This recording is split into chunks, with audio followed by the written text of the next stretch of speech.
Do you remember when Thor smacked Thanos with the axe and his head went flying?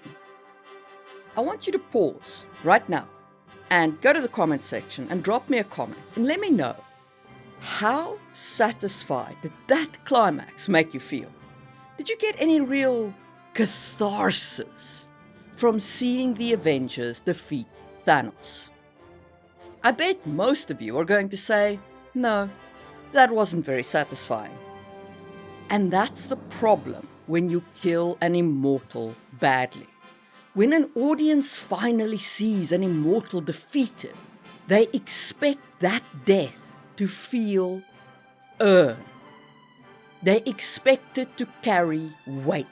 It should be a cathartic moment, one that delivers payoff on all the build-up. But Thanos' death did none of that. And I know, there's somebody saying that that was the point, and I will talk about that later. Because today we are going to talk about all the mistakes people make when killing immortals, and how you can avoid those mistakes to deliver the immortal death with panache and style that gives your audience the satisfaction they deserve. Welcome to another episode of Just in Time Worldbuilding with your host, Marie Mullaney.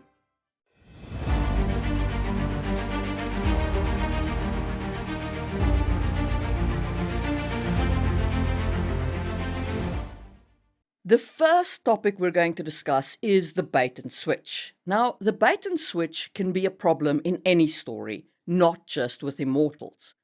This is the move where the villain dies, but surprise, he's back. Unless it's handled well, it does not work, and it's rarely handled well. And in Avengers Endgame, they handled it so badly. The Thanos we knew, the Thanos who snapped his finger, who defeated the Avengers, who murdered at least half the characters we know and love, that Thanos was gone. He'd accomplished his goal and then he was killed. Boom, done. No catharsis, no payoff, just gone. We'll talk about that one. But then, to undo the snap and to bring back a foe, the writers brought in a different version of Thanos, a past version, who done none of the things we'd seen on screen. This Thanos wasn't the architect of the world the Avengers were fighting to fix. So when they finally defeated him, it felt hollow. We didn't get to see the Thanos face justice, only a copy. Star Wars fell into the same trap. Remember that infamous line, somehow Palpatine has returned? Yeah, somehow. What we got was the return of an immortal emperor with no build-up, no logic, and no weight. Just a nothing burger of a villain dropped in for the sake of convenience, and one which completely undermines the sacrifice Anakin made in the first trilogy. Now, you can do a bait and switch with a villain, especially with an immortal, but you have to lay the groundwork. One of the very few web content pieces I read is Order of the Stick. This is a webcomic, and the villain Zyklon the Lich is defeated early on, and the heroes think he's gone. But we, the audience, know better, because the story planted the clues of his lichtem, his immortality, and how he can return. So when he returned, it all makes sense to us. And that's the key. If you want to pull a switch or a resurrection, you have to set it up. There needs to be signposts along the way. That way, when the villain comes back, the audience can look back and go, ah, I see, it was there all the time. The mistake with Thanos was that it felt like the writers went, whoopsie, we killed our villain too quickly trying to make this point of justice is hollow, and now we need a villain, so let's just grab a backup version from the past. It undercut the story. It undercut the stakes, and it left the audience with what I'll politely call story blue balls. As a storyteller, if you build up an audience's expectations, you owe them a payoff. Don't yank it away at the last minute with a cheap trick. If you're going to yank away the audience's payoff, it better be for a good reason. And the problem with what the writers there did was their reason, justice is hollow, was completely undermined by bringing back Thanos to face them again. It wasn't clever. Anyway, the lesson here is don't undercut the finality of an immortal's death.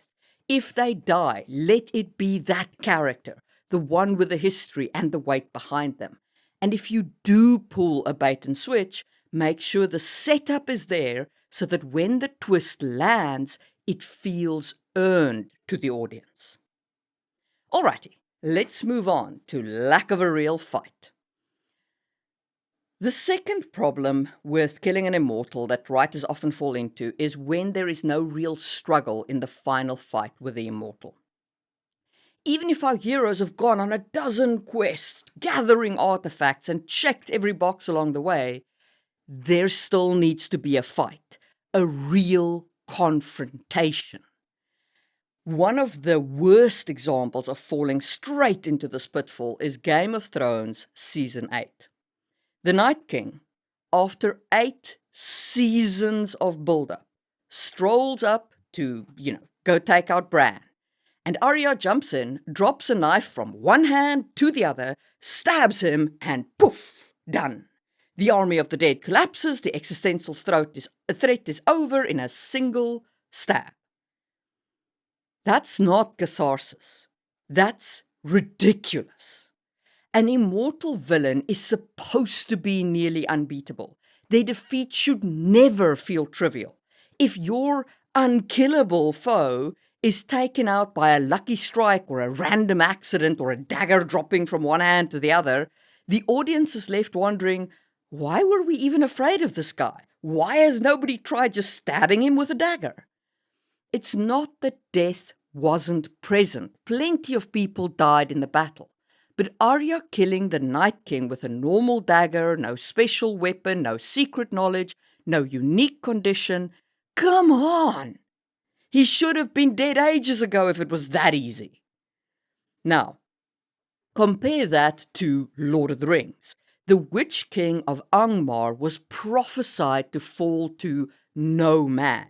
That prophecy was fulfilled when Eowyn, a woman, faced him head-on, while Merry, a hobbit, struck with an enchanted blade to break his protection.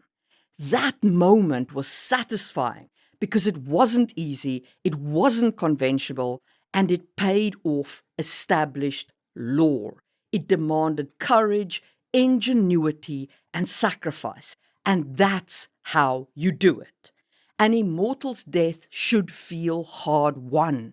It should require something special. A dangerous quest, some unique condition you have to fulfill, a great sacrifice. The harder the fight, the sweeter the payoff.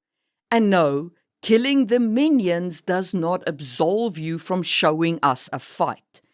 The audience doesn't just want a battle with the army, they want a battle with the immortal. Anything less is just cheating them. And we're back to blue balls. Just before we hit the lack of emotional stakes, give me 30 seconds to tell you about Worldbuilding Blueprints. It's a book I wrote about world building, but this is no ordinary theory book. It has over 80 exercises and worksheets and guides your world building from zero to hero, helping you create a fantasy world that supports your story. And if that sounds interesting to you, you can check it out below. It's been fully funded and all its stretch goals met on Kickstarter, but it is still open for late pledges until about November, or if you're watching this after that period, you can buy it from my website. Alrighty, enough of that. Let's talk about a lack of emotional stakes. This is the third problem in our sojourn of issues with killing immortals. And this is when an immortal's death carries no emotional weight. A death means nothing if it feels impersonal, if it's disconnected from the protagonist's journey. The audience should feel the moment through the eyes of the characters, the ones delivering the final blow, or the ones who suffer the consequences. And once again, that takes us back to Thanos. We've already talked about his first death being, stupid and bait and switchy, but his second death, combined with that problem, lacks the emotional payoff. Because it wasn't our Thanos. It wasn't the Thanos who snapped, who crushed the Avengers, who drove the story for years. It was a past version, a stranger. So when he died, there was the explosion and the battle and so on, but it was hollow. There were no personal stakes. And the same mistake can be seen with the Night King, with a slightly different flavor to the problem. He was a distant, speechless villain. Sure, he looked cool, but he was basically like a fantastic action figure, not necessarily a compelling character, because there was very little exploration of him. Okay? I mean, we don't even know why he took Crastus babies. We don't know what those spiral symbols were. We don't know what his purpose was beyond end the world. So none of that was ever answered. And then, to add insult to injury, it was Arya who killed him. Okay? Arya had no ties to the Night King. Arya, as the prince that was promised, did not work at all.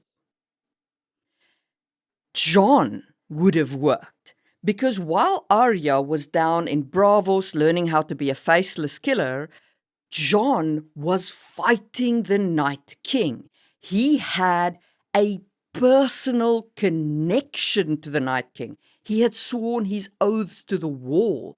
He fought the White Walkers. He lost Ygritte because of the Night King. Jon was invested in ending the Night King. Arya wasn't. She was invested in killing Cersei and the Lannisters and the people on her list. The Night King never even really pinged on her consciousness. She was literally just the hand of plot wielding a dagger to end the storyline. The storyline from a mystical perspective. Killing an immortal shouldn't be about ending a monster. It should be the culmination of a meaningful conflict, a payoff for all the blood, sacrifice, and personal stakes that came before. Okay, I'm okay. Let's move on to mistake number 4, ignoring your own lore and foreshadowing. Chekhov's gun doesn't just apply to a literal firearm on the mantle. It's also about setup and payoff. If you show the audience something important, you have to use it later. Nothing frustrates readers or players in a game more than when a story breaks its own rules or drops its build-up at the critical moment. And with Immortals, consistency and payoff are pretty much everything. One of the most common mistakes is killing the Immortal with a method that comes out of nowhere, ignoring the lore you've already established. If your story has spent time setting up how immortality works or hinting at prophecies and weaknesses, then the death has to feel like a logical, if surprising, fulfillment of that setup, not a random deus ex machina. And once again, we are back to Game of Thrones and the death of the Night King. We had the Night King teased for all the seasons. We got hints of ancient prophecies. We were told the legend of the prince that was promised. We were given the story of Lightbringer, forged when a hero quenched his blade in the heart of the one he loved, her sacrifice granting the blade the power to bring back the dawn. That is powerful mythic logic That is a Chekhov's sword waiting to fire. And what did we get? What did we get? Nothing. No prophesied hero, no legendary sword, no payoff to all that build-up. The Night King just shattered into ice because Arya stabbed him with a normal blade. That's Chekhov's gun left hanging on the wall. Again, the natural contrast is Tolkien. He set up the prophecy that no man could kill the Witch King of Angmar, and then the moment came and Eowyn stood tall and she said, I am no man. And Merry's enchanted blade weakened the Witch King, and Eowyn struck the killing blow, and it fulfilled the lore. It was clever, it was inevitable, and it was satisfying. Or heck, take Harry Potter. I have plenty of problems with Rowling's world building. If you know, you know. But I'll give her this.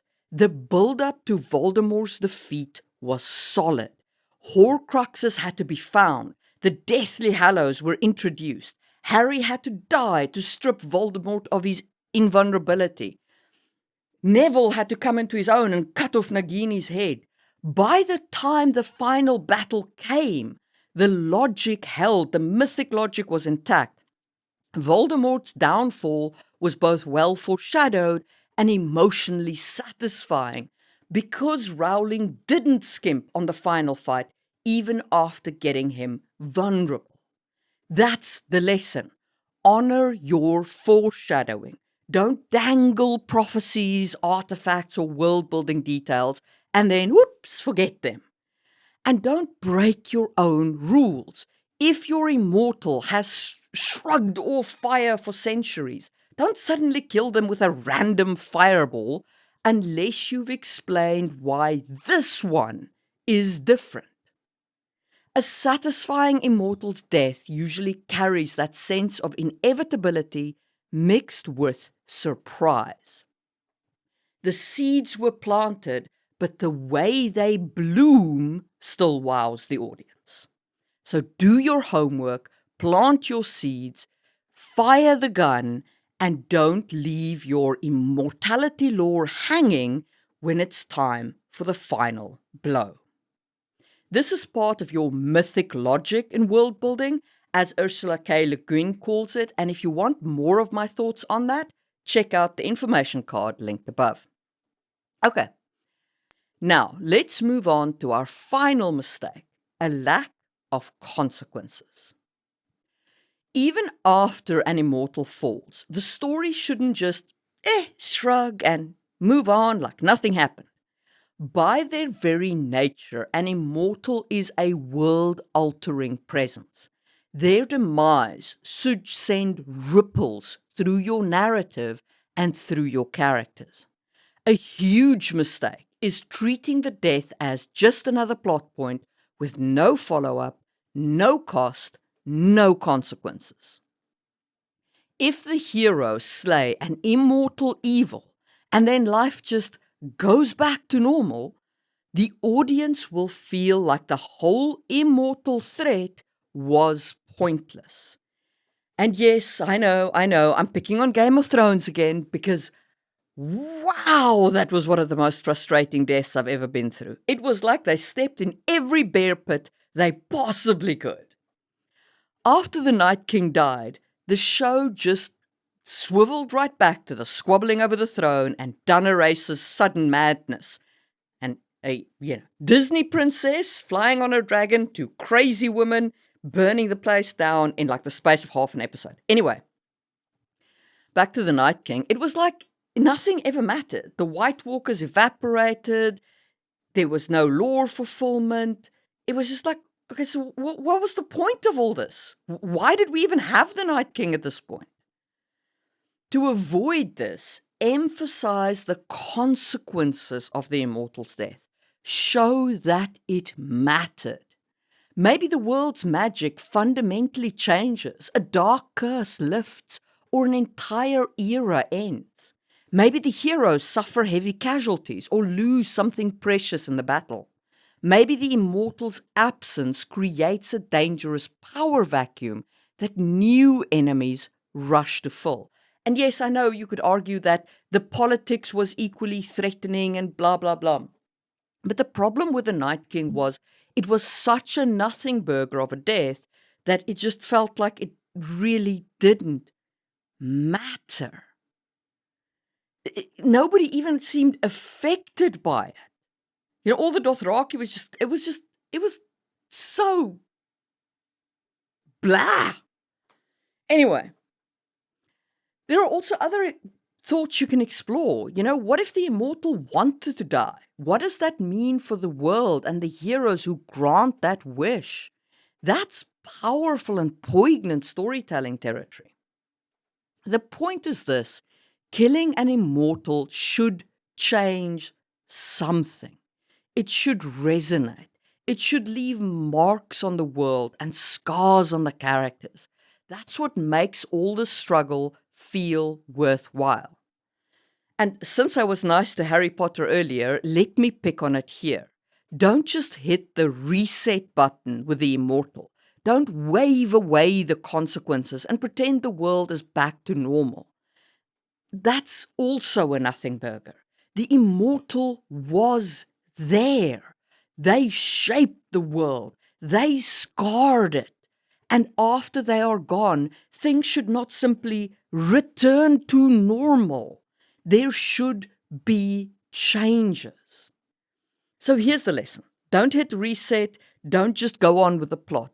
Let the world carry the scars or the blessings of the immortal's death forward, even beyond the end of the story. Killing off an immortal is a narrative high-wire act. You must deliver a payoff that justifies all the build-up of having an unkillable character in the first place. By ensuring the death is hard-fought, emotionally charged, true to your story setup, and impactful, you turn the immortal's end into a memorable milestone. Anything else that you do is literally just giving your reader story blue balls. At least, that's the way I see it. And if you've enjoyed this episode, hit the thumbs up button and leave a comment down below. Which immortal deaths do you think have been done very well or very badly? A huge thank you to all of you for watching, and to my channel members who make videos like this possible and give me some financial stability, especially the just-in-timers of the Stone tier: Tony Lamanna, Katie Kofi Mug, Epic, Necromancer JM, A. Walyard, Neil Buckley, and Laura Bones 79, along with the Wood tier and the Straw tier. Your help allows me to keep making these videos, and I am very grateful. If you would like to support the channel right now, one free way is simply to watch another video. And if you like this video, you'll probably enjoy my video on writing better immortals, which you can check out right now on screen, or you can follow whatever the algorithm is recommending to you. And I will see you soon for another episode.